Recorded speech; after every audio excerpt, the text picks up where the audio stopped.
So hello friends, welcome to the fifth lecture of Principle of Inheritance and Variation. And in this fifth lecture friends, we will study incomplete dominance. Okay? Now friends, incomplete dominance को आज हम यहाँ पे detail में study करेंगे.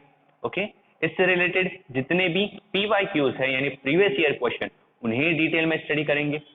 And friends, इस topic से related जो कुछ भी हमें नीट एग्जामिनेशन में पूछा जा सकता है उसका भी डिटेल डिस्कशन करेंगे. And I 100% guarantee you friends कि इसके बाद इस टॉपिक के लिए फ्रेंड्स आपको और किसी बुक को रेफर करने की जरूरत नहीं है. जितने भी क्वेश्चन फ्रेंड्स नीट में पूछे जा सकते हैं वो सारे के सारे क्वेश्चन आज हम यहाँ पे डिस्कस करेंगे. So let not waste our time and start करते हैं with incomplete dominance. Now friends, incomplete dominance ये मेंडल लॉ ऑफ इनहेरिटेंस का एक डेविएशन है. What is deviation? कि नॉर्मल रूल्स को ना फॉलो करते हुए थोड़ा सा अलग पैटर्न शो करना, that is deviation. As you know, Mendel ने थ्री लॉज ऑफ इनहेरिटेंस बनाए हैं.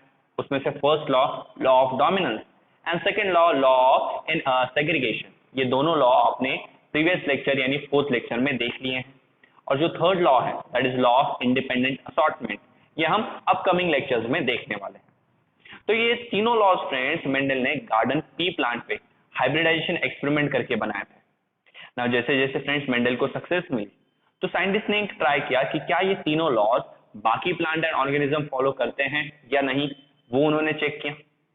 एंड फ्रेंड्स, कुछ प्लांट एंड ऑर्गेनिज्म ऐसे थे जो मेंडल के लॉ को फॉलो नहीं कर रहे थे बल्कि उसे छोड़ के फ्रेंड्स एक अलग पैटर्न ऑफ इनहेरिटेंस शो कर रहे थे.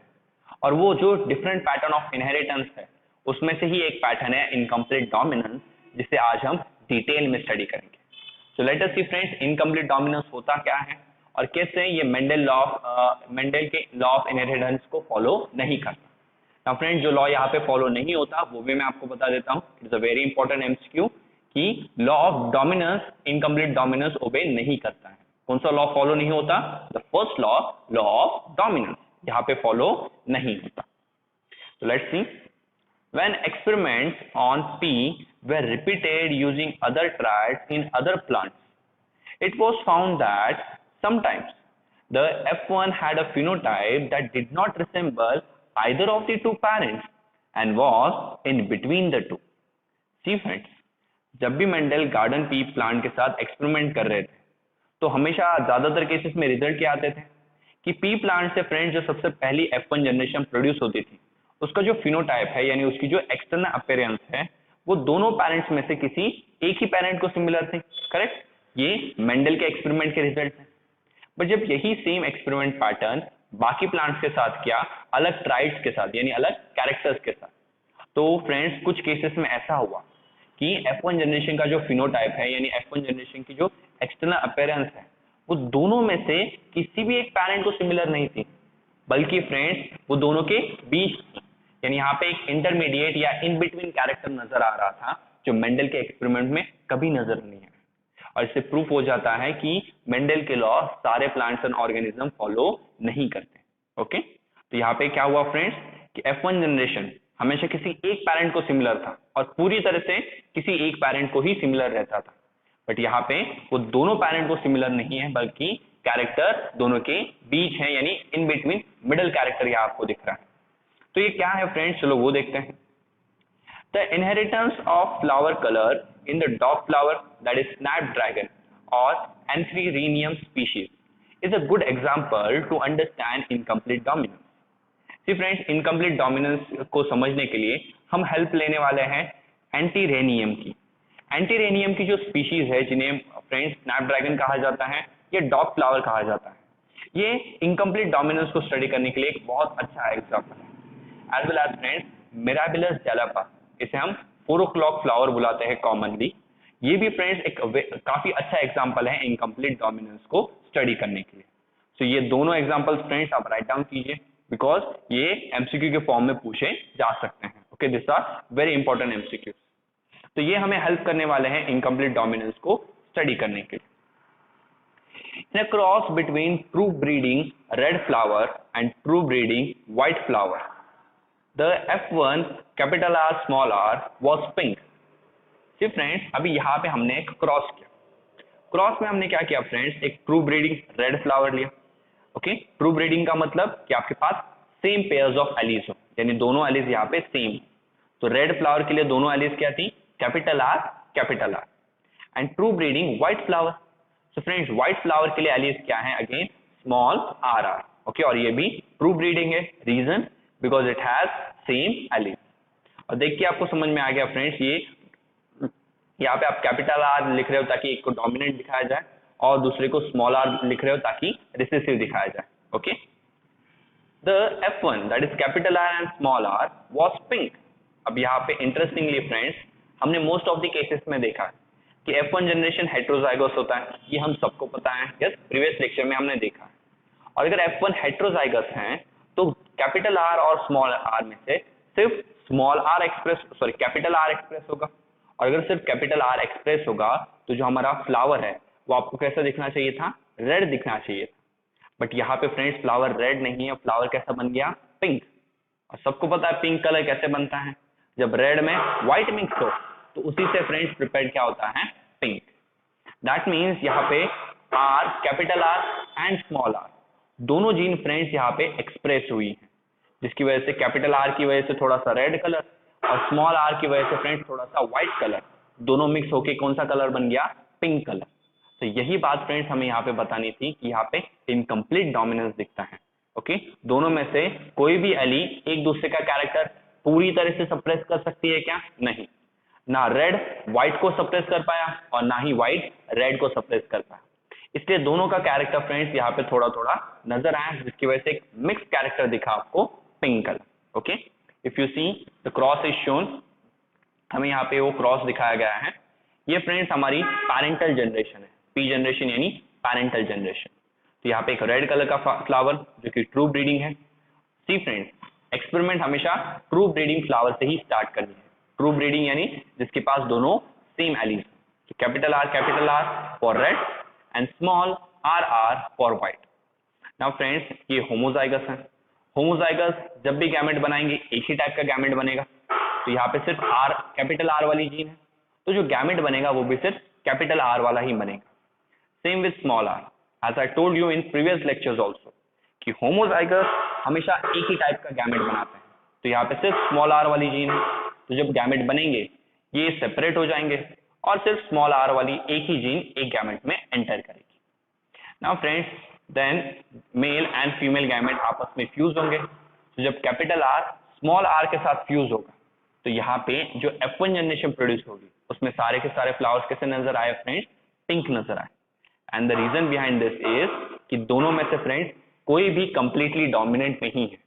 आर फ्रेंड्स इतना ज्यादा पावरफुल नहीं है या इतना ज्यादा डोमिनेंट नहीं है कि वो स्मॉल आर यानी व्हाइट कैरेक्टर को सप्रेस कर पाए यानी दबा पाए, इसलिए थोड़ा सा व्हाइट कैरेक्टर भी हाथ दिखने लगा। और रेड और व्हाइट मिक्स होके फ्रेंड्स यहाँ पे इन बिटवीन यानी एक इंटरमीडिएट कैरेक्टर दिखा, that is pink colour.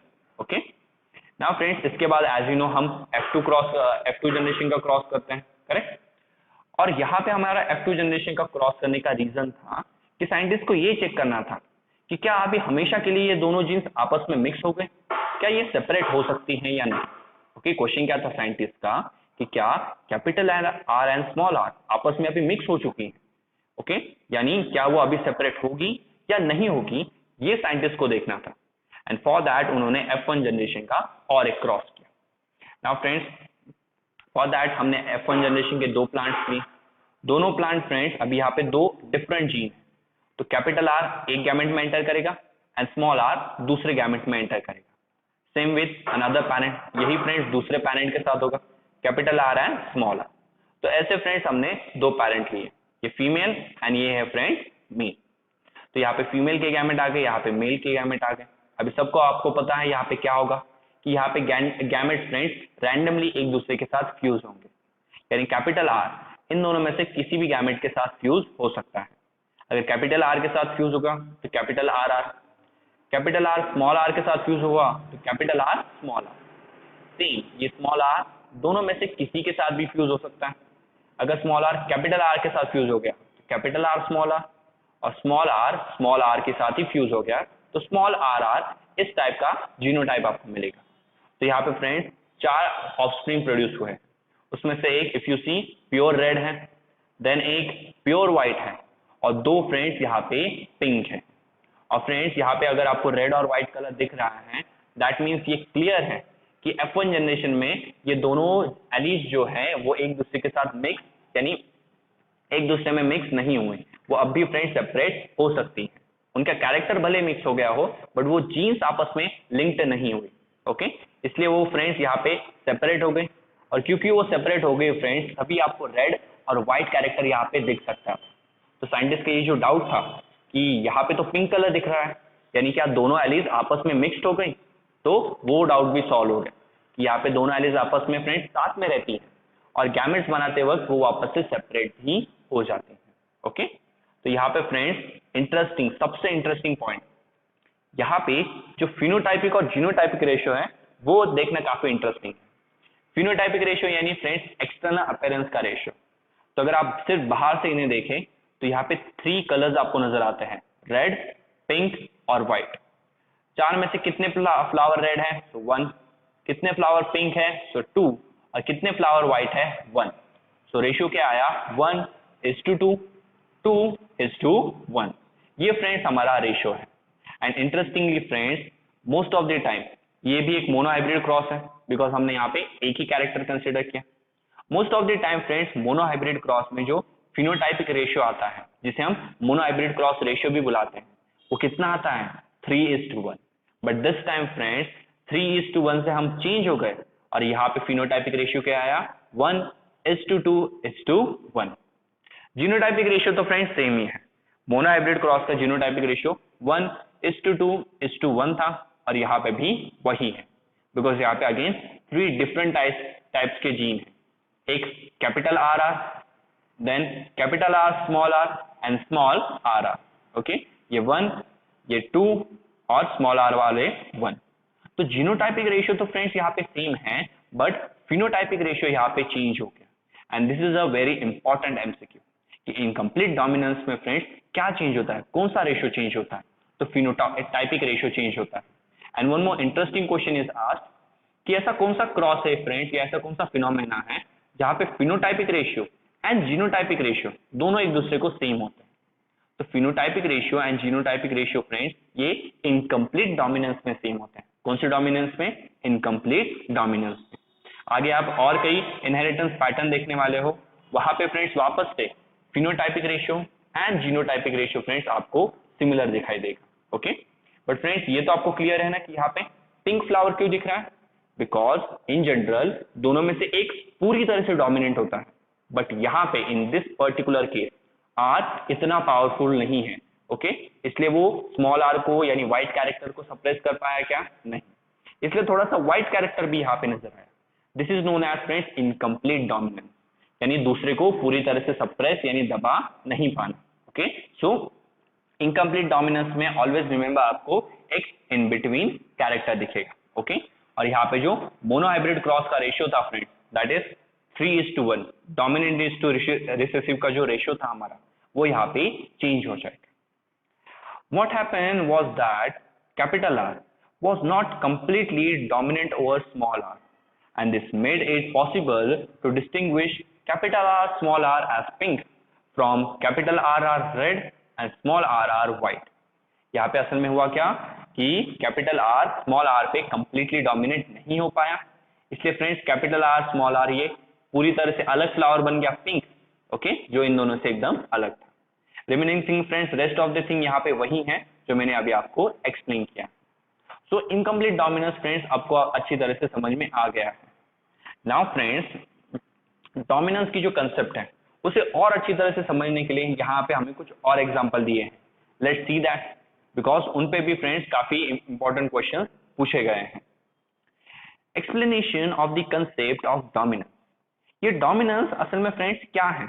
Okay, exactly क्या है उसका मीनिंग देखते हैं। What exactly is dominance? Why are some alleles dominant and some recessive? See friends, बहुत अच्छा क्वेश्चन पूछा गया है। सर आपने ये तो बता दिया था कि हमें डोमिनेंस क्या होता था, बट क्यों ऐसा होता है कि कुछ एलीज डोमिनेंट है और कुछ एलीज रिसेसिव है? ये होता क्यों है? इस क्वेश्चन का आंसर कैसे दें? To tackle this questions we must understand what a gene does.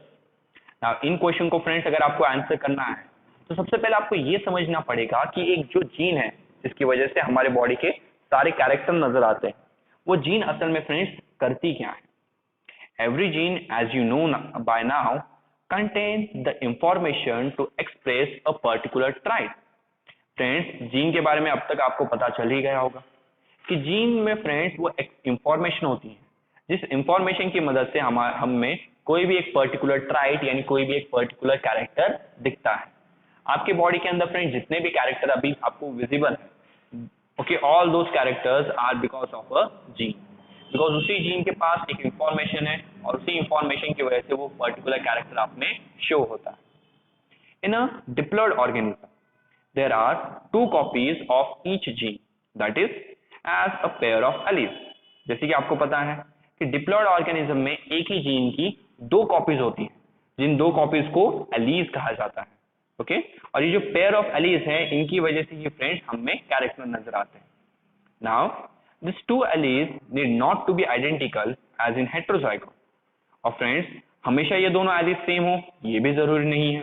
जैसे हेटेरोजाइगोट आपको पता ही है, इसमें 2 डिसिमिलर यानी डिफरेंट एलीज एक साथ आती हैं। One of them may be different due to some changes that it has undergone, which modifies the information that particular alleles contain। Now friends, दोनों ही सेम हो ऐसा जरूरी नहीं है, दोनों में से एक में फ्रेंड्स टाइम के साथ कुछ चेंजेस आ गए होंगे, और अगर किसी एली में कुछ चेंजेस आ जाते हैं तो उसी के साथ फ्रेंड्स उस एली के ऊपर जो पर्टिकुलर इंफॉर्मेशन है उस इंफॉर्मेशन में भी फ्रेंड्स चेंजेस आ जाते हैं, यानी वो भी मॉडिफाई हो जाती है। ना एक एली फ्रेंड्स किस तरह से मॉडिफाई होती हैं ये आप नेक्स्ट चैप्टर में स्टडी करने वाले हैं, ओके। तो हमेशा याद रखना 2 एलीज होती हैं, दोनों एलीज सेम हो ऐसा जरूरी नहीं है, दोनों में से एक मॉडिफाइड हो जाती है एंड बिकॉज ऑफ दैट उसके साथ जो इंफॉर्मेशन है वो भी मॉडिफाई हो जाती है। Let's take an example of gene that contains the information for producing an enzyme. See friends चलो एक एग्जांपल लेते हैं एक जीन का, ओके। अभी हम एक जीन का एग्जांपल ले रहे हैं और उस जीन की ऑफकोर्स फ्रेंड्स 2 कॉपीज होगी। तो एक हम जीन का एग्जांपल लेते हैं और जीन के पास इंफॉर्मेशन है किसी एक पर्टिकुलर एंजाइम को प्रोड्यूस करने की। What are enzymes? तो enzymes friends एक पर्टिकुलर टाइप के प्रोटीन्स होते हैं जो वर्क करते हैं as a catalyst in our body. हमारी बॉडी में as you know there are many reactions going on, तो हर रिएक्शन में फ्रेंड्स आपको कुछ कोई ना कोई कैटलिस्ट की रिक्वायरमेंट होती है जो उस रिएक्शन को स्पीड अप कर सके। तो हमारे बॉडी के जो कैटलिस्ट है उन्हें कहा जाता है enzymes, and enzymes are nothing but proteins. Enzyme कुछ नहीं होते, क्या होते हैं? प्रोटीन्स होते हैं जो कैटलिस्ट की तरह वर्क करते हैं। Now there are 2 copies of this gene, the 2 allelic forms। See friends, जैसे कि मैंने बताया यहाँ पे हम जीन डिस्कस कर रहे हैं end of course in gene के 2 कॉपीज होंगे जिन्हें हम एलिलिक फॉर्म्स बुलाएंगे। Let us assume that the normal allele produce the normal enzyme that is needed for transformation of a substrate S। Now consider करो यहाँ पे फ्रेंड्स 2 कॉपीज में से हम एक कॉपी की बात कर रहे हैं, 2 कॉपीज हैं, 2 एलीज हैं, दोनों में से एक का डिस्कशन हो रहा है, ओके। उसे हम क्या बोलेंगे? Normal allele. दूसरी वाली एली क्या है? Modified allele. तो ऐसे 2 एलीज हैं इस जीन के, ओके। तो सपोज कंसीडर करो एक नॉर्मल एली है जो फ्रेंड्स हमेशा की तरह नॉर्मल एंजाइम प्रोड्यूस करती है। जो नॉर्मल एंजाइम हमें फ्रेंड्स रिक्वायर्ड है किसी एस सबस्ट्रेट को ट्रांसफॉर्म करने के लिए।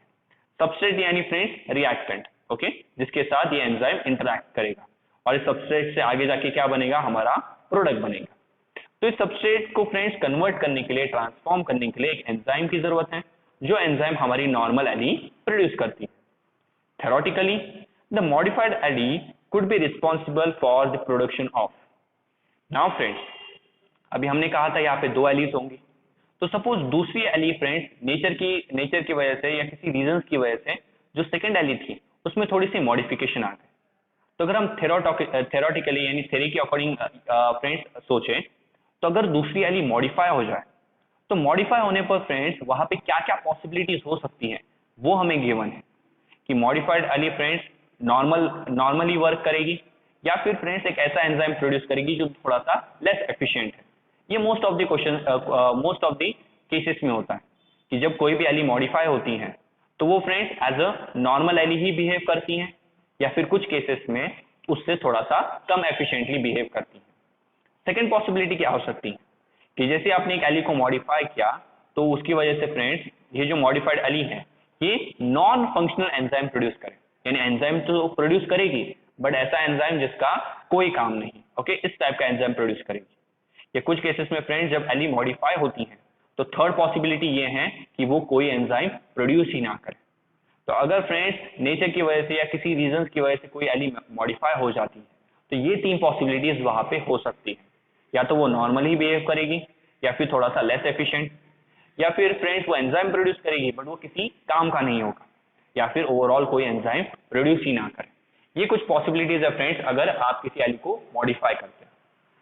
अभी आपके पास दो एलीज हैं और इन दो एलीज से अभी डोमिनेंस का क्या रिलेशन है तो वो भी देखते हैं friends here. In the first case, the modified allele is equivalent to the unmodified allele. That is, it will produce the same phenotype or trait. That is, result in the transformation of the substrate S. See friends, पहले case में सबसे पहला case, तो सबसे पहले case में जब हमने एली को मॉडिफाइड किया वो हमारी अनमॉडिफाइड, यानी अनमॉडिफाइड का मतलब यहाँ पे हम जो नॉर्मल एली है उसकी बात कर रहे हैं। As I told you friends, always remember ये थोड़ा सा कंफ्यूजिंग टॉपिक है। अगर आप यहाँ पे भूल जाओगे कि आप दो एलीज की बात कर रहे हो जो एक ही जीन की दो कॉपीज होती हैं, तो फ्रेंड्स आपको ये टॉपिक समझ में नहीं आएगा। तो ऑलवेज रिमेंबर यहाँ पे मैं दो एली की बात करूंगा, एक मॉडिफाइड वाली और दूसरी अनमॉडिफाइड यानी हमारी नॉर्मल एली वाली। तो पहले केस में हमने देखा कि मॉडिफाइड एली अनमॉडिफाइड यानी नॉर्मल एली की ही तरह बिहेव करेगी, और उसकी तरह बिहेव करेगी तो सेम उसी की तरह जो फिनोटाइप है यानी एक्सटर्नल अपीयरेंस प्रोड्यूस करेगी। इसका मतलब ये होता है कि वो एक प्रॉपर एंजाइम प्रोड्यूस करेगी जिसका रिजल्ट होगा कि वो एस सबस्ट्रेट को ट्रांसफॉर्म कर दे। और यही फ्रेंड्स बहुत ही कॉमन है, ओके, यही चीज आपको ज्यादातर केसेस में दिखाई देगी कि जब भी कोई एली मॉडिफाई होती है तो उसमें कोई इतना ज्यादा चेंजेस नहीं आते और वो फ्रेंड्स नॉर्मल एली की तरह ही बिहेव करने लगती है। But if the allele produces a non-functional enzyme or no enzyme, the phenotype may be affected.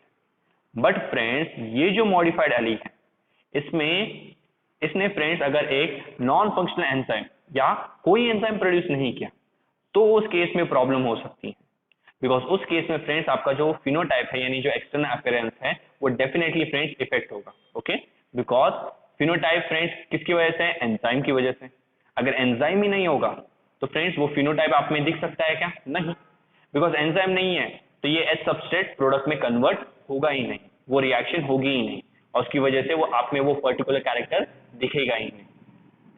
The phenotype or the trait will only be dependent on the functioning of the unmodified allele. अभी यहाँ पे friends जब modified allele कोई enzyme, अच्छा enzyme या कोई enzyme produce ही नहीं करती तो अभी सारी रिस्पॉन्सिबिलिटी किस पे आ जाती है फ्रेंड्स, नॉर्मल एली पे यानी अनमॉडिफाइड एली। अभी अनमॉडिफाइड एली ही डिसाइड करेगी कि आपका फिनोटाइप क्या होगा, बिकॉज यही फ्रेंड्स वो एंजाइम प्रोड्यूस कर सकती है। जैसे आपके ग्रुप में भी फ्रेंड्स एक ऐसा पर्सन होता है जो किसी काम का नहीं, मतलब इन जनरल कोई काम ही नहीं करता, तो सारी रिस्पॉन्सिबिलिटी फ्रेंड्स कभी कभी आपके ऊपर आ जाती है। ग्रुप प्रोजेक्ट के वक्त ऐसा कई बार आपने नोटिस किया होगा कि सपोज आप और आपका फ्रेंड कोई प्रोजेक्ट कर रहा है बट समटाइम्स आपको एक ऐसा पार्टनर मिलता है जो कुछ काम का नहीं है, जैसे कि हमारे ये नॉन मॉडिफाइड एली जो अभी एक नॉन फंक्शनल एंजाइम या कोई एंजाइम प्रोड्यूस नहीं कर रही, तो ये हमारे किसी काम की है क्या, नहीं।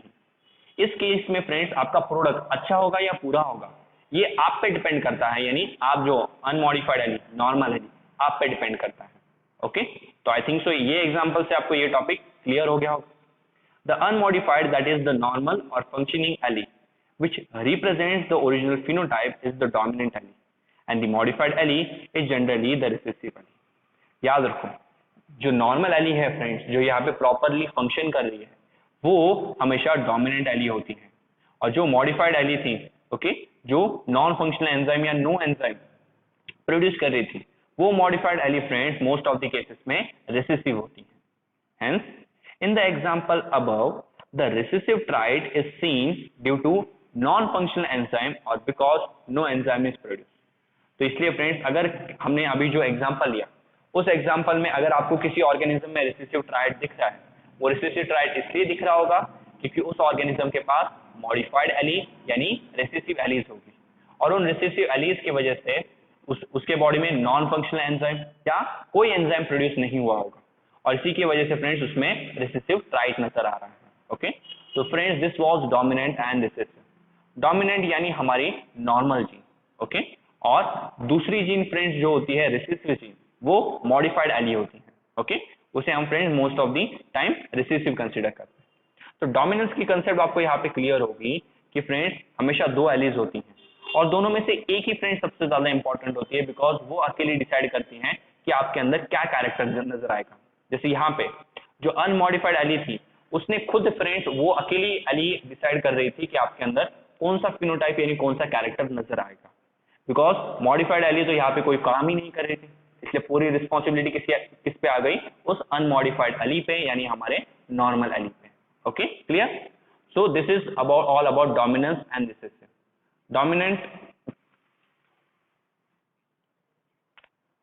डोमिनेंट फ्रेंड्स वो एली होती हैं जो आपका फिनोटाइप डिसाइड करती है। ओके, दूसरे की प्रेजेंस में भी वो दूसरे को सप्रेस कर देगी और खुद फ्रेंड्स अपना कैरेक्टर शो करेगी, इसे कहते हैं डोमिनेंस। और हमने आज क्या स्टडी किया फ्रेंड्स? इनकम्प्लीट डोमिनेंस, कि हमेशा ऐसा नहीं होगा कि एक एली दूसरी को पूरी तरह से दबा दे।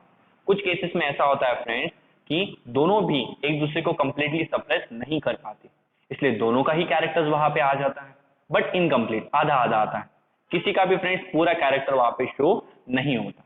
ओके, अगर दोनों का फ्रेंड्स सपोज पूरा कैरेक्टर शो होता तो आपको यहाँ पे कुछ पेटल्स रेड नजर आते हैं, कुछ पेटल व्हाइट नजर आते हैं, पिंक कलर नजर नहीं आता। याद रखो, दोनों कैरेक्टर यहाँ पे हाफ हाफ एक्सप्रेस हुए। This is a very important line friends, listen it carefully. Red and white both of the characters are express, but friends सिर्फ हाफ, ओके, आधे आधे 50-50% एक्सप्रेस हुए। ओके, इसलिए पिंक कलर है। अगर दोनों कंप्लीटली एक्सप्रेस होते तो आधे लिप्स रेड होते प्योर, और आधे लिप्स आधे पेटल्स फ्रेंड्स प्योरली व्हाइट होते हैं। ओके, ऐसा भी एक केस होता है फ्रेंड्स, बट वो कोडोमिनेंस में। और कोडोमिनेंस क्या है फ्रेंड्स, वो भी हम नेक्स्ट लेक्चर में स्टडी करेंगे, और वहां मैं आपको इनकम्प्लीट डोमिनेंस एंड कोडोमिनेंस का एक क्लियर डिफरेंस करके दूंगा। So friends, this how we have completed with incomplete dominance. इस पे किस किस टॉपिक पे क्वेश्चन पूछे जा सकते हैं तो वो भी मैंने बता दिया, phenotypic ratio and genotypic ratio. Then friends, incomplete dominance आपको किस में दिखता है? तो एंथेरिनियम की स्पीशीज में, देन मिराबिलस जलापा में दिखता है। और ये जो क्रॉस था हमारा फ्रेंड्स, ये क्रॉस फ्रेंड्स काफी इंपॉर्टेंट है। एग्जाम में क्वेश्चन पूछा जाएगा कि रेड और व्हाइट फ्लावर को फ्रेंड्स जब क्रॉस कर रहे हो एंथेरिनियम के, तो जो F1 जनरेशन प्रोड्यूस होगी उसके फ्लावर्स का कलर क्या होगा? तो फ्लावर्स का कलर क्या होगा? पिंक। देन इनकम्प्लीट डोमिनेंस में फिनोटाइपिक और जीनोटाइपिक रेशियो क्या होता है, ये एक क्वेश्चन पूछा जाता है फ्रेंड्स, तो वो भी आप बता सकते हैं। Okay, and it was a PYQ friends. ये जो क्रॉस है, ये cross already previous year question में पूछा जा चुका है। So friends, after this incomplete dominance के लिए आपको और कुछ रीड करने की जरूरत नहीं, and in the next lecture हम कोडोमिनेंस की स्टडी करेंगे कि what is codominance and how it is different from incomplete dominance. So thank you very much.